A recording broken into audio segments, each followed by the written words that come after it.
कोलकाता शहर में एक बार फिर से दो बसों की रेस का कहर। मैदान थाना क्षेत्र में सरकारी और प्राइवेट बस की टक्कर, 5 यात्री हुए घायल।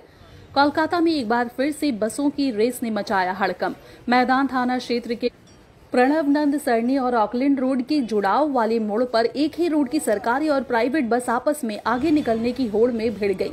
इस दौरान कंट्रोल खोने के कारण एक बस सड़क के बीच बनी डिवाइडर से जा टकराई। हादसे के समय बस में लगभग 15 यात्री सवार थे, जिनमें से 5 लोग घायल हो गए हैं।